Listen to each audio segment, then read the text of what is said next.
एक सेकंड का इंतजार किए बिना, जाहिल आदमी है वो, उसको कुछ पता नहीं है और ये लोग पैसों की उगाही करते हैं।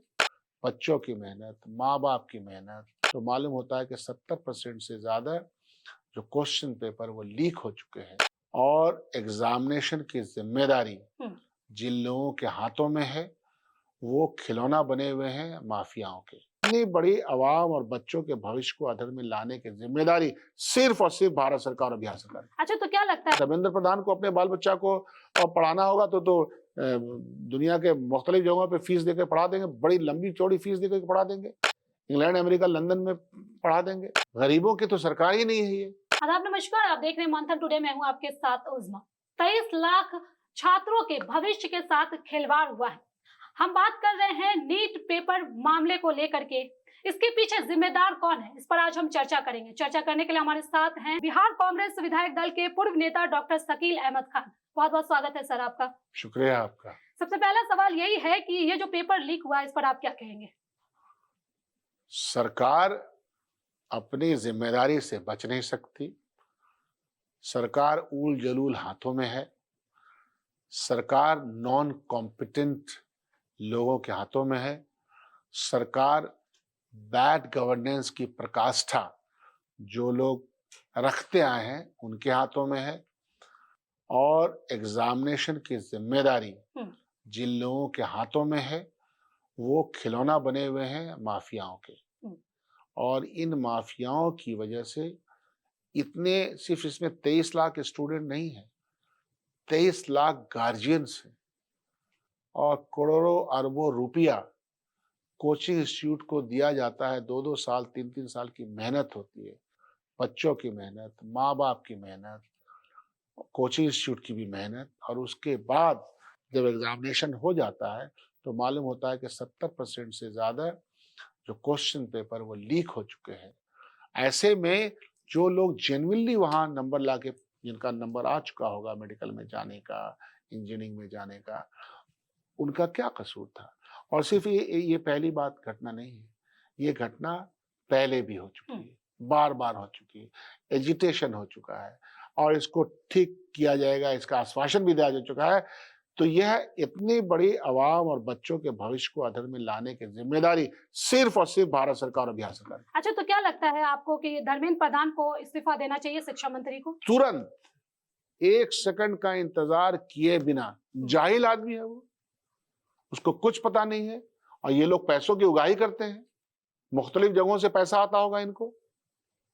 इनको क्या मतलब है कि नौजवानों का भविष्य क्या हो, इस देश के गार्जियन का भविष्य क्या हो? जो तैयारी करता है उनको समझ में आता है। धर्मेंद्र प्रधान को अपने बाल बच्चा को पढ़ाना होगा तो दुनिया के मुख्तलिफ जगहों पे फीस देकर पढ़ा देंगे, बड़ी लंबी चौड़ी फीस देकर पढ़ा देंगे, इंग्लैंड अमेरिका लंदन में पढ़ा देंगे। इनको क्या लगता है? अकूत दौलत कमाने वाले लोग हैं ये लोग, बेईमान लोग हैं जिनके हाथों में ये सत्ता लगता है कि खिलौना बना हुआ है। ये तो बहुत ही चिंता का विषय है देशवासियों के लिए। मुस्तकबल है नौजवानों का, उनका मुस्तकबल, गार्जियंस की क्या सूरत हाल है, फिर से क्या सूरत हाल होगी, जो लोग पास कर गए हो सकता है वो फेल कर जाए, उनका क्या कसूर था? बहुत गंभीर विषय है और संजीदगी के साथ लेकर के प्रधान को अपॉलॉजी लेना चाहिए। उनके जमाने में कई बार ऐसी घटना हो चुकी। सवाल ये भी है कि आप लगातार सरकार पे उंगली उठा रहे हैं, एजेंसियों पे उंगली उठा रहे हैं, तो क्या लग रहा है कि नाकाम रही है सरकार इन लोगों पे पूरी तरह से? जो कसना चाहिए शिकंजा, जो कंडक्ट करने का जो तरीका है वो कंडक्ट करने का तरीका ही गलत है ना। लीक कैसे होता है? कोई ना कोई इसके साथ तार जुड़े हुए हैं, उन लोगों के जो पैसे ले लेते होंगे। इसमें यही होता है ना कि आपको पास करवा देंगे, फेक स्टूडेंट को रखा जाता है, पर्चे लीक, पर्चा कहाँ छप रहा है, छापने वाले कौन है, कॉन्फिडेंस मैटर को किस तरह से आगे किया जाता है, कॉन्फिडेंशियल चीजों को आवाम में कैसे चला जाता है, पूरा एक रैकेट तंत्र है और ये धर्मेंद्र प्रधान के नाक के नीचे हो रहा है। अच्छा, सरकार सवाल यहाँ पे ये भी है मेरा कि 10 से 15 लाख में एक पेपर बिका है, तो ये गरीब लोग तो इसको अफोर्ड नहीं कर सकते हैं, जो अमीर लोग हैं वो अफोर्ड कर सकते हैं इस पेपर को। तो उन गरीब बच्चों का क्या होगा जिन्होंने रात दिन मेहनत करके इस परीक्षा को दी? यही सवाल है मैडम के गरीब, अमीर और खास तौर पे गरीबों की तो सरकार ही नहीं है ये। हम लोग जो कह रहे हैं कि गरीबी बढ़ाने की ये सरकार है, अमीर को अमीर तरीन बनाने की सरकार से उम्मीद की क्या किया जा सकता है? संस्थाएं कॉम्प्रोमाइज हो रही हैं, जो मैकेनिज्म है ये करने का, सिलेक्ट करने का, वो कॉम्प्रोमाइज हो रही हैं। तो इसमें तबाही होनी है। मुल्क के अवाम को, मिडिल क्लास अवाम को, डॉक्टर कौन बन रहा है, इंजीनियर कौन बनना चाहता है, गरीब या मिडिल क्लास अवाम बनाना चाहता है अपने बच्चों को? सभी के साथ खिलवाड़ हुआ है। दे शुड कम आउट और बोलना चाहिए, और बोल भी रहे हैं कि साहब ये नहीं चलेगा, धर्मेंद्र प्रधान मस्ट गो। लेकिन अगर लगता है कि अगर परीक्षा दोबारा होती है तो मानसिक दबाव और आर्थिक बोझ की जिम्मेदारी कौन लेगा इसका? कौन लेगा? ये सवाल तो हम लोग भी पूछ रहे हैं। ये मानसिक दबाव, आर्थिक दबाव स्टूडेंट्स पे, गार्जियन पे जो पड़ा है, इसका जिम्मेदारी कोई नहीं लेगा। ये लोग अपना दामन झाड़ करके, उनका कहना है कि हम पैसा वापस कर दिया अरे जाएगा, नहीं, रजिस्ट्रेशन फी ये कभी नहीं हो लगेगा। सकता है। दामन झाड़ेंगे, ये तो प्रधानमंत्री से लेकर के तमाम कैबिना की हालत है कि अपना दामन झाड़ देना है। सरकार से जब सवाल पूछा जा रहा है तो वो तो मीडिया से मुंह छुपा रहे हैं। हाँ, तो मीडिया के सामने सरकार आई कब?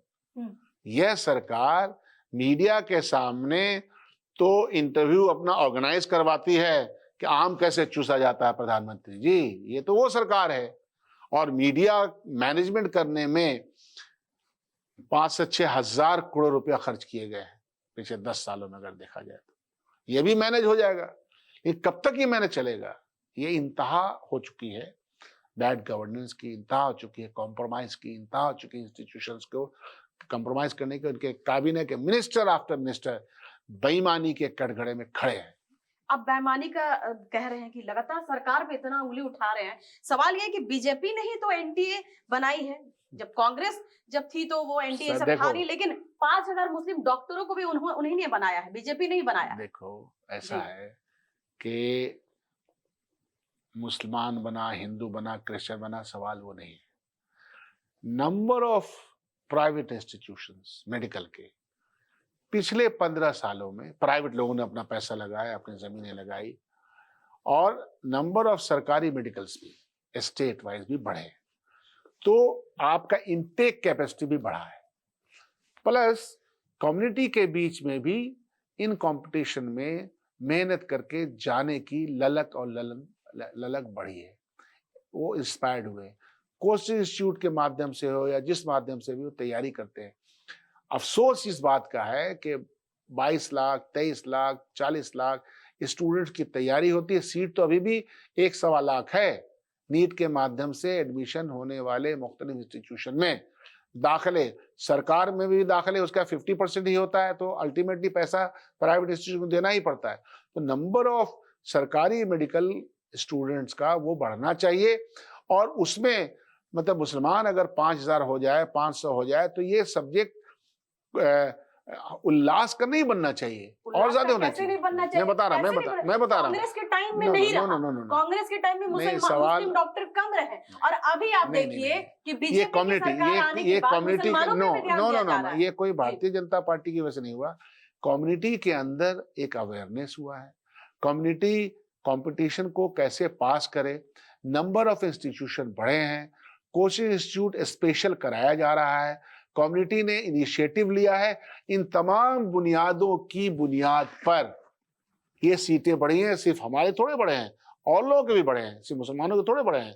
भाई नंबर ऑफ सीट तो इस हिसाब से होता है ना, जितने नंबर ऑफ कॉलेजेस हैं, तो नंबर ऑफ कॉलेजेस जब बढ़ेंगे तो सीट बढ़ेगा उसमें।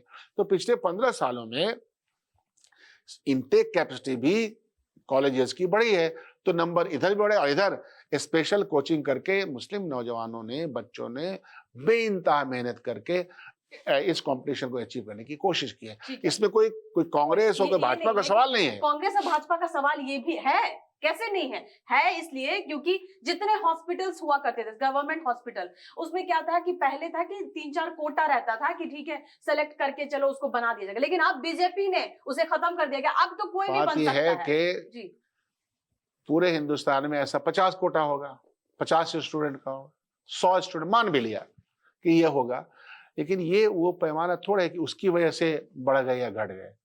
बढ़े जो हैं वो नंबर ऑफ ये कोटा ही खत्म कर दिया गया ना, अच्छा है। ये सबसे अच्छा नहीं, सिस्टम कर ये दिया अच्छा हो गया, कोटा खत्म हाँ। हो गया, कोटा नहीं होना चाहिए, जी। पहले भी नहीं होना तो चाहिए, आप मानते हैं ना बीजेपी ने अच्छा काम नहीं किया होना, इस पे? नहीं होना चाहिए ये कोटा, और रहा उस पे लोग बन गए। सवाल ये है कि नंबर ऑफ इनटेक आपके मेडिकल में, इंजीनियरिंग कॉलेजेस में बढ़े हैं, कंपटीशन की भावना बढ़ी है, मेहनत बढ़ा है, इंस्टीट्यूशन जो उसको कंपटीशन करवाते हैं उन लोगों की मेहनत बढ़ी है। साथ साथ ये भी लेकिन हुआ है कि प्राइवेट इंस्टीट्यूशन में पैसे भी अच्छे खासे पहले की बुनियाद पे लग रहे हैं, वो भी सवाल है। नहीं, तो आप क्या, आप ये क्या, आप तो आप नहीं, तो आप या नहीं, तो आप ये क्या कह, तो आप ये क्या कह सकती हैं कि number of medical college Bharatiya Janata party के जमाने में ज्यादा बढ़े हैं, तो उसका काउंटर आर्गुमेंट ये हो सकता है कि वहां ज्यादा बढ़े हैं तो पैसा भी ज्यादा बढ़ा है। सवाल वो नहीं है, सवाल ये है कि आज भी असल सवाल क्या है मीडिया के सामने या आम जनता के सामने, कि number of medical colleges, number of free, कम पैसे में डॉक्टरी की पढ़ाई ज्यादा से ज्यादा स्टूडेंट अवेल कर सके, वह एक बड़ा प्रश्न है जिसको मिलकर करना चाहिए। बहुत बहुत शुक्रिया शकील साहब आपका। तो भारत में नीट का जो परीक्षा हुआ है, उसका जो पेपर लीक हुआ है, उसके चलते बहुत सारे जो बच्चे हैं अभी परेशान हैं, क्योंकि उन्हें उनके भविष्य के साथ जिस तरह से खिलवाड़ हुआ है वो कहीं ना कहीं सवाल के घेरे में है। तो चलिए फिलहाल इस खबर में बस इतना ही। देश दुनिया की ऐसी तमाम बड़ी खबरों के लिए बने रहे मंथन टुडे के साथ ही हमारे चैनल को लाइक करें, सब्सक्राइब करें, फॉलो करें और निष्पक्ष पत्रकारिता देखना है तो देखते रहे मंथन टुडे। बहुत बहुत शुक्रिया।